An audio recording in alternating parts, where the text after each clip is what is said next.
Alright, let's talk Wizardry Variants, Daphne. If you've been diving into the game and wondering why some fights feel way harder than they should, chances are it's not just about gear or levels, it's about who you bring into your team.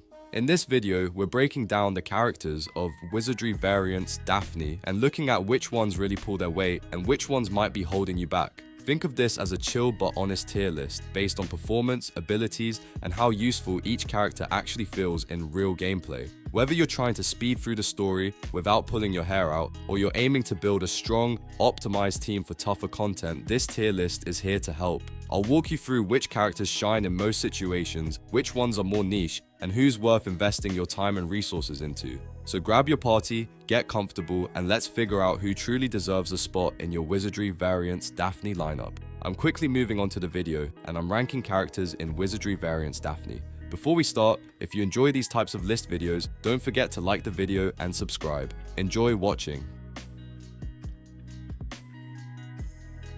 My friends, only 0.1% of viewers subscribe. If you like this type of content, please do not forget to subscribe to the channel. Thank you in advance for your support.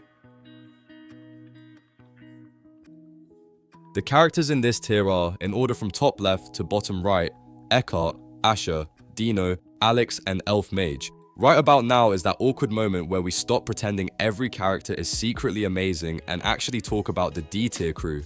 These are the characters that can work, sometimes shine, but mostly make you say, yeah, this is fine, while gently lowering your expectations and your damage numbers at the same time. Let's start with Eckhart. On paper, he looks pretty confident, almost like he knows something we do not. His passive ability gives him a constant boost to offensive power, and the good news is that it activates quite easily depending on the weapon he is using.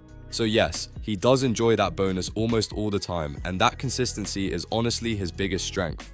The problem is that Eckhart lives and dies by his equipment. If the weapon setup is not just right, his performance drops faster than your enthusiasm after a bad summon session. He is not terrible, but he is very picky, and that limits how far he can actually go in Wizardry Variants Daphne.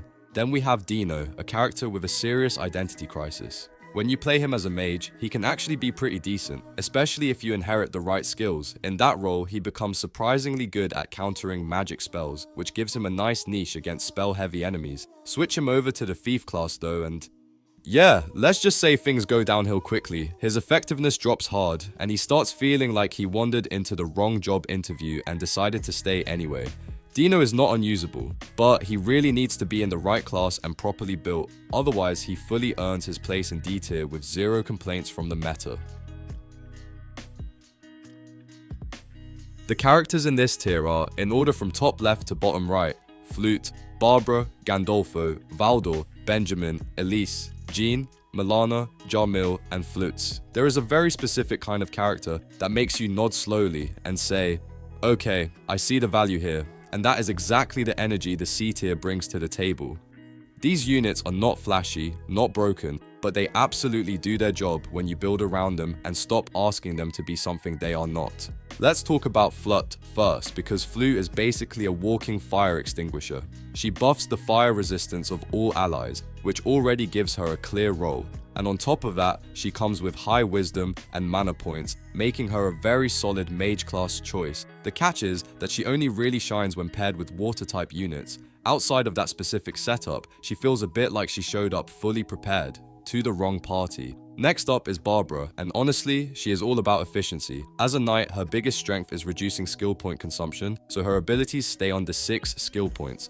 That might not sound exciting at first, but in practice, it means she can keep fighting without constantly running out of gas. Because her skills are so cheap, she stays active in long battles and delivers steady, reliable performance. Barbara is not here to steal the spotlight, she is here to outlast you. Then we have Gandolfo, who follows a very similar philosophy, but brings it into the warrior role. He also reduces skill point costs to below 6, which lets him chain attacks again and again without slowing down. In prolonged fights, Gandolfo feels surprisingly strong simply because he never needs to stop. He is not explosive, but he is consistent, and in Wizardry Variants Daphne, consistency can absolutely win fights.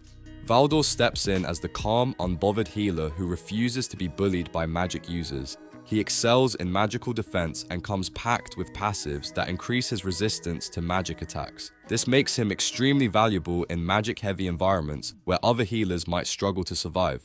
Valdor does not just heal the team, he actively helps protect it from magical pressure, and that gives him a very clear and respectable niche. Now let's look at Benjamin, the definition of built like a wall. He starts with very high health points, along with strong attack and defense stats, making him a dependable tank right out of the gate. You can push his health points even higher with upgrades, turning him into a proper damage sponge. The downside is that his usefulness does not extend much beyond tanking. He does one job, and he does it well, but do not expect versatility. Milana is a bit more technical and definitely more demanding. She can detect traps quickly and efficiently, which is already a big plus, and she comes with high wisdom and agility stats. While she technically fits the thief role, she actually performs much better as a mage unless you invest heavily into skill inheritance. With the right setup, she can work as a thief, but without that extra effort, she feels awkward and underwhelming. Finally, Flute X is essentially Flute again, but doubled down on the same idea. She buffs fire resistance for all allies and boasts high wisdom and mana points, making her another strong mage option.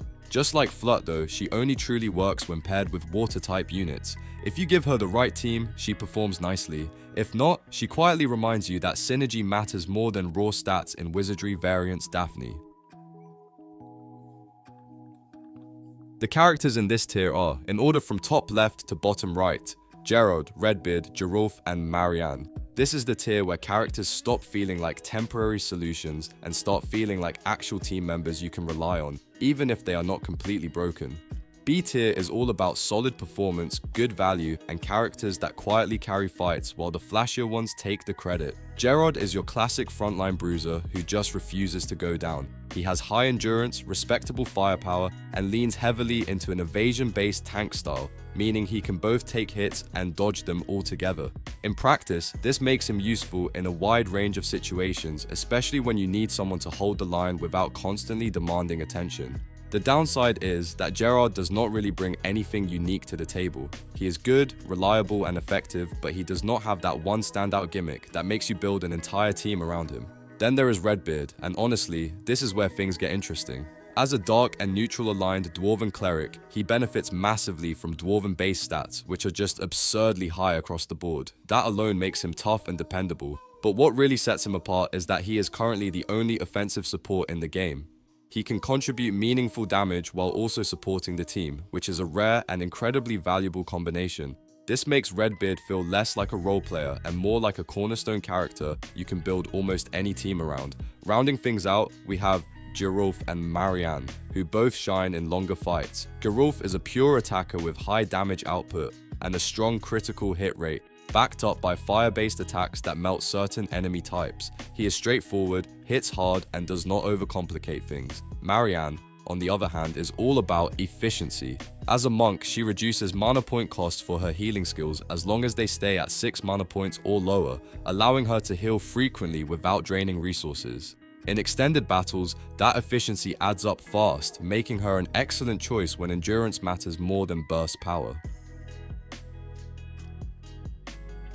The characters in this tier are, in order from top left to bottom right, Ekaterina, Larnaville, and Abenius. This is the tier where things start feeling very comfortable, the kind of comfort that makes dungeon runs smoother, faster, and way less stressful. Tier characters are not just strong, they actively make the game easier in ways you immediately notice once they are on your team. Ekaterina is one of those characters you miss the moment she is not there. She is a mage with a massive mana points pool, but her real magic trick is randomly nullifying ambushes. That means no detection issues, no surprise attacks, and far fewer, well, that went badly moments while running dungeons. She is also excellent at buffing allies, gaining stat improvements right at level 1, and increasing her mana points further at level 2, which makes her powerful very early on. The trade-off is that she is not ideal for skill inheritance, so you want to use her more for what she already brings rather than trying to reshape her into something else. Then we have Larnaville, a knight who somehow manages to be both sturdy and endlessly persistent.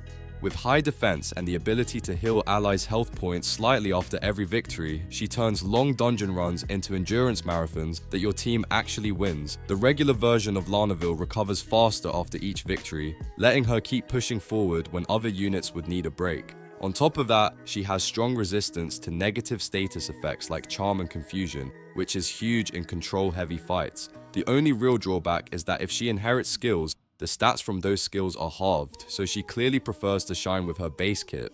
Rounding out the tier is Abenius, the specialist who knows exactly what he is here to do. As a human warrior focused on hunting magical beasts, he opens battles with a strong initial attack on a single enemy, which is perfect for speeding up encounters and controlling the flow of combat. His human heritage gives him incredibly well-balanced stats, allowing him to perform reliably both on offense and defense. When magical beasts are involved, Abenius becomes a key asset, turning dangerous encounters into far more manageable fights and fully earning his place in A tier. The characters in this tier are, in order from top left to bottom right, Alice, Wanderer Llaniville, Adam, and Deborah. This is the tier where the game quietly admits, yes, these characters are built different. S tier units do not just perform well, they actively bend the rules of Wizardry Variants Daphne in your favor and make everything around them feel smoother, faster, and more controllable. Alice is the definition of value that scales forever. As a cleric, her ability to extend the duration of both buffs and debuffs is already absurdly strong, but what truly pushes her into S tier is skill inheritance. She is hands down the best unit for it, gaining extra strength and mana points right at level 1, then unlocking increased divine power at level 2, which lets her throw out debuff spells like it is nothing. Even as skill enhancements start to slow down at higher levels, Alice keeps paying you back, which is exactly what you want from a long-term investment. Wanderer Llaniville takes everything that made Llaniville great and dials it up. As a human knight, she comes with exceptional defense and reliable team recovery at the end of every battle, which makes extended dungeon runs feel almost unfair. She also boosts allies of good and neutral alignment, adding a subtle but powerful layer of synergy to defensive team compositions. On top of that, she is flexible with skill inheritance, meaning you can actually customize her without heavy penalties. All of this combined makes her a cornerstone for any defense-focused setup. Rounding things out are Adam and Deborah, two characters who dominate in very different ways. Adam is a mage with high magic power and action speed, and the best part is that his damage does not fall off against enemies with unfavorable attributes. He has a passive skill that constantly reduces mana point consumption, and his ability to ignore elemental compatibility can even be inherited, letting you bypass damage penalties entirely. The only real demand he makes is that you keep increasing his damage as he levels, otherwise his scaling can lag behind. Deborah, on the other hand, is an exploration monster. As a thief, she restores skill points by defeating enemies, which is incredibly useful for keeping momentum. Her self-control skills boost her stats from level 1, increase attack power at level 2, and starting at level 4, she restores skill points on every kill. The recovery is small, just a couple of points, but in long runs, that steady drip of resources is more than enough to justify her S tier status. The video ends here. See you in another video. Don't forget to subscribe.